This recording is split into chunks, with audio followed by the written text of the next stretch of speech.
It's the Locked On Podcast Network, your team every day. Presented by Climate Power Education Fund. Does big oil care about our streets flooding or our home burning? Not according to an ExxonMobil top lobbyist. Did we aggressively fight against some of the science? Yes. We were looking out for our shareholders. They care about profits, not people. Learn more at polluters.exposed. You are Locked On Big 12, your daily podcast on the Big 12 Conference, part of the Locked On Podcast Network, your team every day.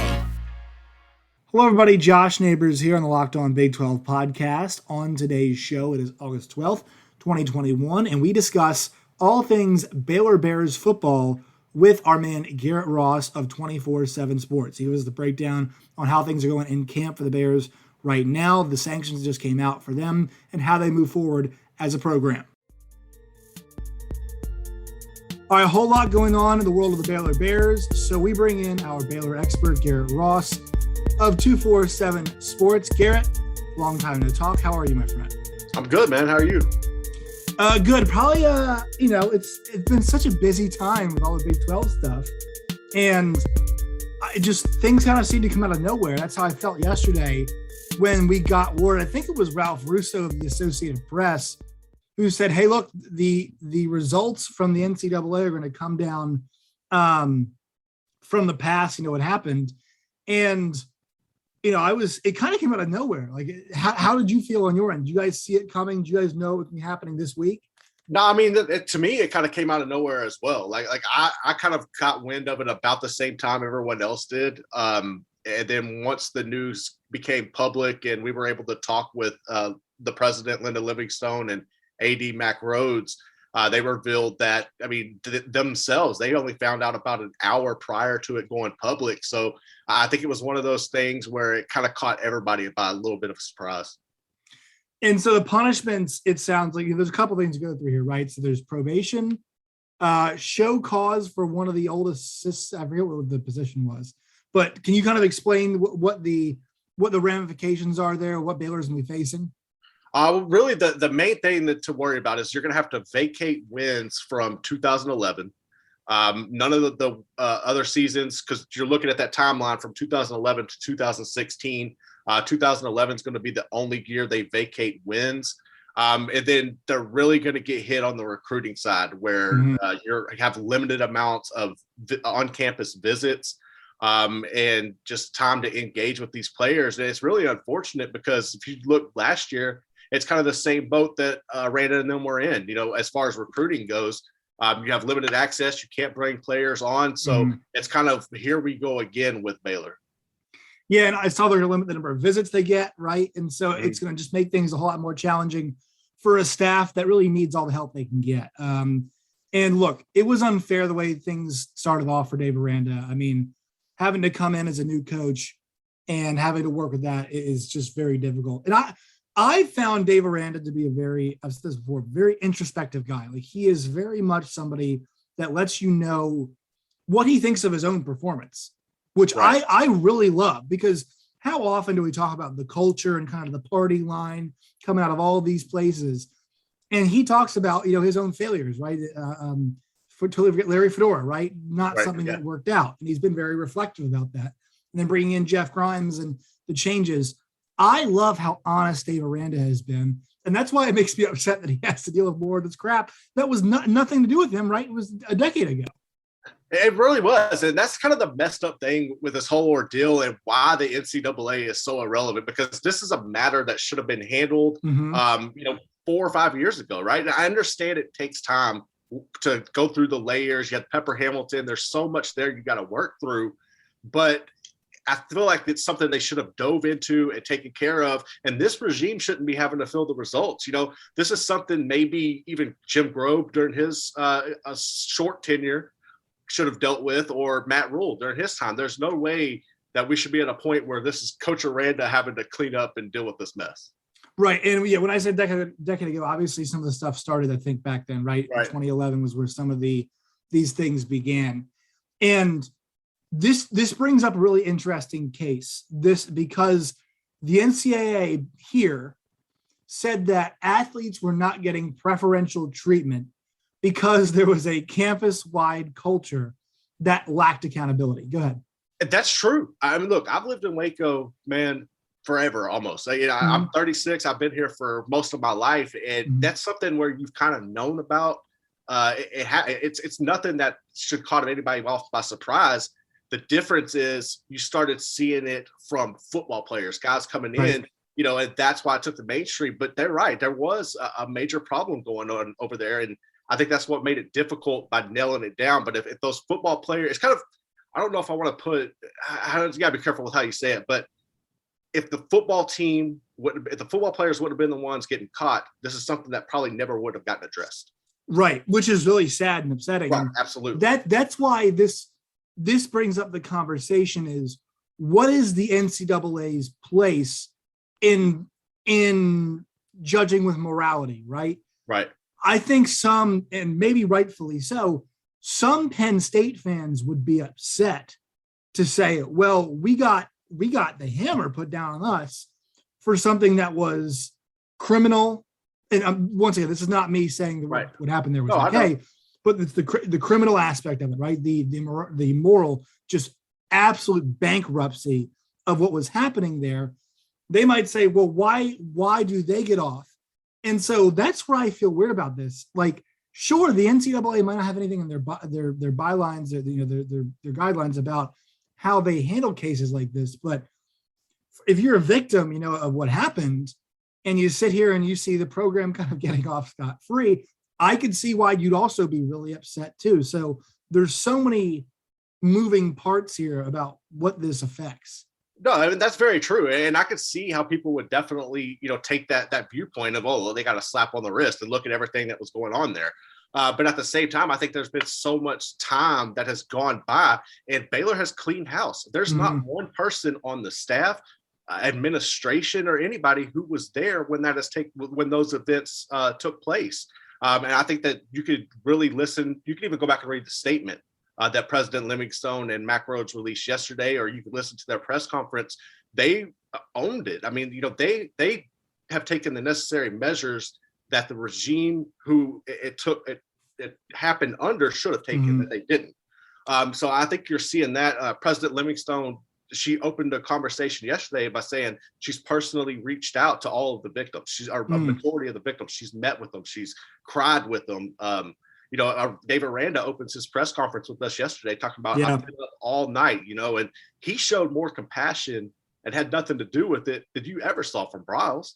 Today's Locked On Big 12 podcast is brought to you by our friends at Sweatblock.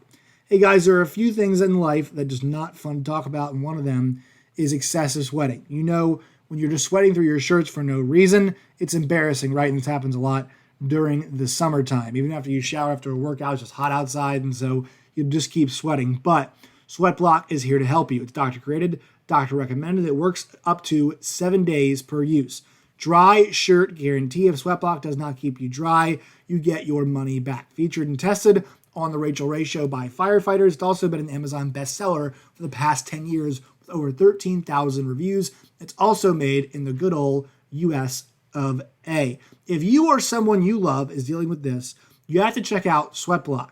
Get it today for 20% off at sweatblock.com with promo code LOCKEDON. That's LOCKEDON, or at Amazon and CVS. David Harrison here, the Locked On Washington Football Team podcast, celebrating with you a 21 grain salute to a less boring sandwich thanks to Dave's Killer Bread. I don't know about you guys, but when I eat pizza, I eat it for the toppings, not the crust. And when I eat a sandwich, it's for what's inside the bread, not for the bread. But when I throw a sandwich on 21 whole grains and seeds, thin sliced bread from Dave's Killer Bread, it is the epitome of addition by subtraction. That thin sliced bread lets me focus on what's inside the sandwich, but also adds to the sandwich with killer taste, killer texture, killer nutrition, a subtle sweetness, and a seed-coated crust. Dave's Killer Bread is is America's #1 organic bread for a reason. It tastes so stinking good. Dave's Killer Bread is made with the highest quality organic and non-GMO ingredients and is power-packed with whole grains, fiber, and protein. Visit daveskillerbread.com to learn more and look for Dave's Killer Bread in the bread aisle of your local grocery store. That's the part that frustrates me. I saw it this morning when I saw something Clay Travis put out that was, talking about how Art Briles has been cleared. And that's not what happened here. Like, I don't want anybody to think that Art Briles is off the hook. This is why also Kendall Briles does not have a head coaching job, in my opinion, and didn't get one as soon as he did, right? This is an offensive mind that people like Lane Kiffin have leaned on in the past. I'm not sure where he is now. That's Central Florida. Yeah, Central Florida, yeah. So, this is one of those situations where I see the statement from Art Briles' lawyer too, where he's saying, hopefully this paves the way for Art to get back. Read this. For those of you who have not read it, go and read what the NCAA says. They say because the culture was so widespread, things were not different with the football as compared to everywhere else. But they did say, I don't think the word negligence was used, but they said it's pretty shocking and appalling that no regular person would have responded in the way that Art Briles did and the leadership did. Am I incorrect in saying that? No, you're not. I mean, it said that I can't remember if the term was I wouldn't say his incompetence, but it was more that he was so zoned in on football that outside factors like that, like you're supposed to, if you're in charge of a group of kids, I mean, you got to step up and know what's going on. That's your responsibility. If you hear something, reach out to the assistants, reach out. I mean, you got to do your due diligence.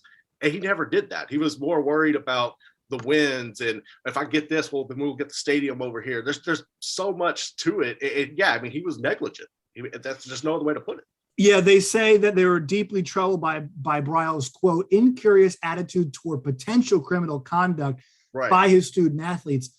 And the issues that I have really are, so often we hear about how these guys are control freaks, right? And how these guys always know, a lot of them, they all know what's going on in their program. Absolutely. But when push comes to shove in these situations, they had no idea, right? Urban Meyer with Zach Smith, Art Briles at Baylor, Rick Pitino at Louisville. How many times do we hear these stories? I mean, it happens all the time. And I think that's why you see these head coaches, and I don't know if it's intentionally placed there for this, but you see so many analysts. You see there's so many buffers between them and the players to where you get, and if a situation unfolds like this, where you can say, well, I did my part. They didn't kind of pass the blame down the ladder. Yeah, the quality control coaches, right? And that's why it's a big problem because there's no control on staff sizes with these, with a lot of these schools. Yeah. On a positive note, and I will say I've heard this from a lot of people, and I wanted to get your take on it, but it sounds like you're pretty high on the leadership of President Livingstone, of Mack Rhodes, who I'm familiar with as a Missouri graduate. I remember him, and that was pretty big for him to go to Baylor and go there, and also Dave Aranda too. I don't know if Dave Aranda is the right hire. I'm not sure about that yet. That only time will tell. But from a leadership standpoint, it seems like those three have done everything correct. And I know a school like Baylor can be tricky because they're, religious affiliations, and it's just kind of at a place in Texas. You know more about it than me, but that's very difficult. It seems like they've taken all of the correct steps in handling this moving forward, and it seems like their approval rating across the board is pretty high. No, it is, and I think that's why they were the ones that were put in that position. They've done so much to make sure you hired the right pieces, right? You got to bring in the right people to clean the mess up. So you can't have a situation unfold. All right, perfect example. If you look back to, was it last year or the year before, you had the men's tennis coach, Brian Boland, come in. There was an incident there with a player, a student. He was immediately gone. They cleaned house. It wasn't, well, we're going to justify this or anything. It was no nonsense, right? And that's what makes them the right hires. And granted, it's great when you're winning. When you can go win a national championship in men's basketball, all that's great from an athletic director's perspective, but it's what you could do away from the field, the programs you have put in place to prevent situations like what took place with Briles from happening again. And I think that they've all done an excellent job of being leaders in the community and kind of uniting Waco with Baylor once again, because it kind of got rocky there for a little bit. Speaking of rocky things, realignment right now, Garrett, so much we're hearing about this. really interesting. I saw Max Olson at a piece the other day in The Athletic. We talked about it some, but the idea that Baylor might be attaching itself to Texas Tech, not might be, they are. They're very much attaching themselves to Texas Tech and TCU. And potentially those three with Oklahoma State, which I think that's probably the best thing to do, in my opinion. Out of the 8 remaining schools, to me, I find Oklahoma State the most attractive, just because what they bring from a consistency in the football, basketball, baseball, softball, wrestling. Yep. They have 5 top tier, top 25 consistent programs in those sports. But I find it really interesting that Mack Rhodes mentioned by name TCU and Texas Tech when he went before the Texas State Senate, saying, we think it's important. The health of these 3 schools together is imperative. Well, they're going to need that, right? Because Texas is gone. A&M, they're gone. They're already, they've removed themselves. So you've got to bond together and try to keep those 3 programs in the state of Texas in a Power 5 conference. I think that when you look at Baylor and TCU, and you kind of mentioned it a while ago, they're small, they're private schools. So there's kind of loopholes. There's kind of conferences are out there a little more hesitant to bring them on. Texas Tech is one of those unique situations where they are a good program, but they're isolated. Being up in Lubbock compared to these other schools in Texas, they're on their own. So you're going to have to form some unity in those 3 programs to make sure that Texas has all those in a Power 5 conference. One more pause in the action on today's show to let you all know that today's Locked On Big 12 podcast is brought to you by our friends at betonline.ag. Go to betonline.ag today. You can make an account. It's free to do. You can do it on your iPhone. You can do it on your tablet. You can do it on your computer. Then you use the promo code Locked On. That's LOCKEDON, Locked On, to receive a 50% deposit bonus.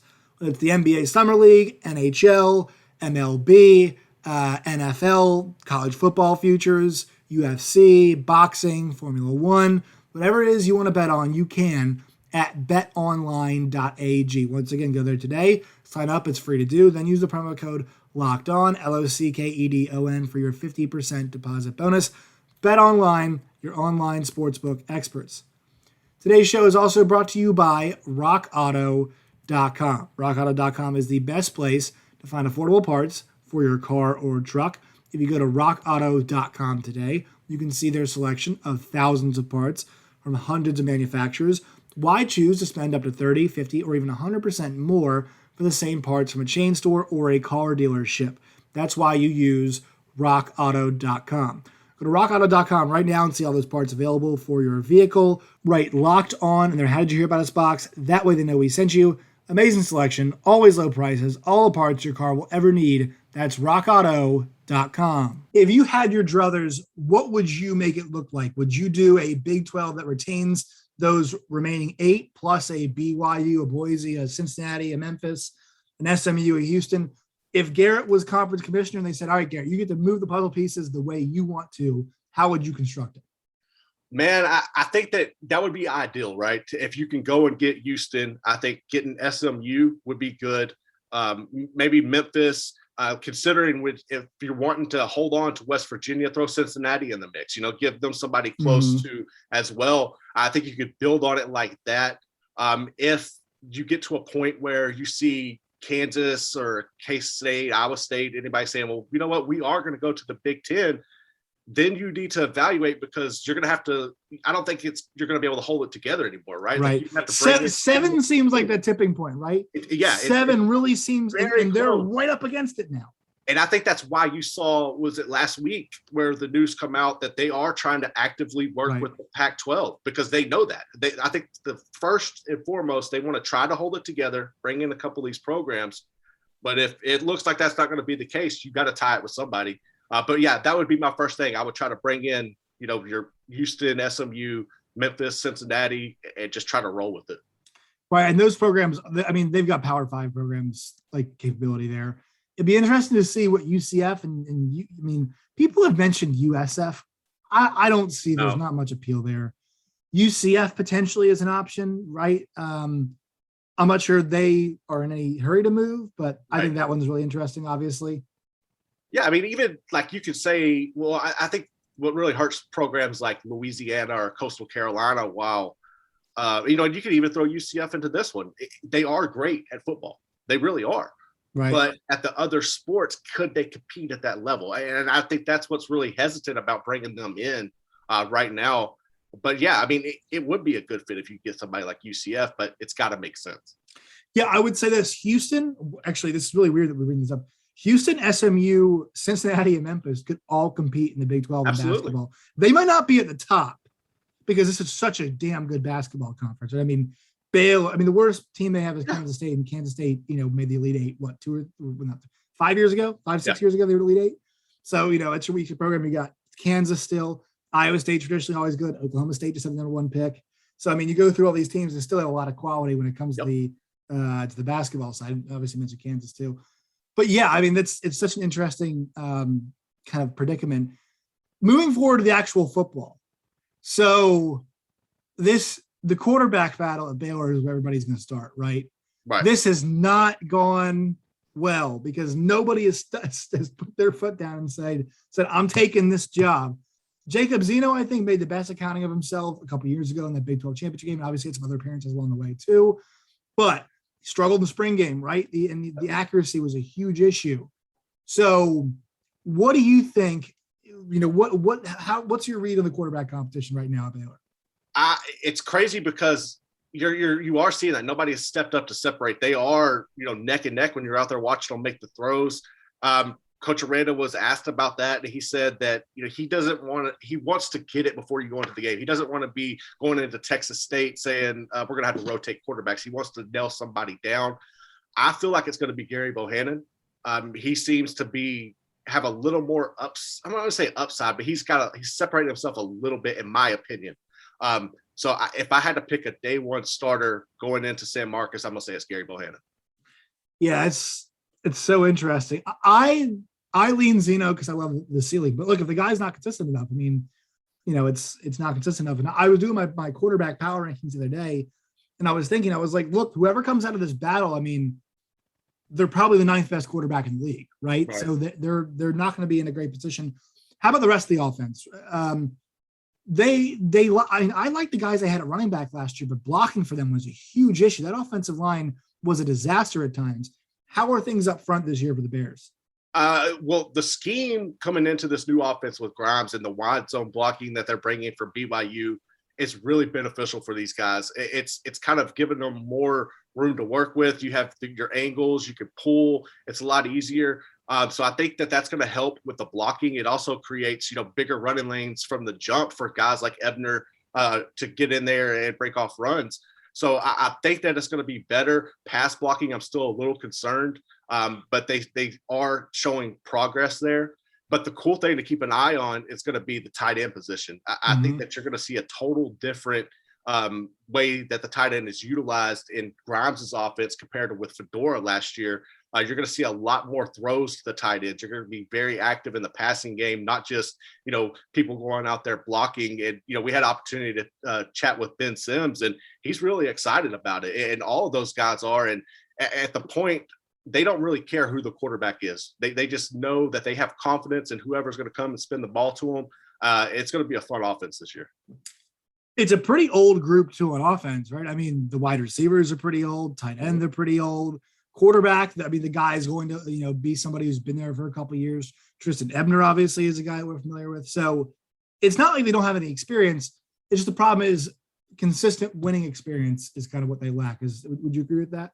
I would. I think that there's one common denominator there, and it's the offensive line. If you can't block, then you can't be successful. So I think you're going to see more production from them. And it doesn't matter who that quarterback is. If you can't keep them on their feet, the offense is going to be stagnant. So I think that's really what it comes down to this season. But I have confidence in them to be more successful in this scheme than what they were last year.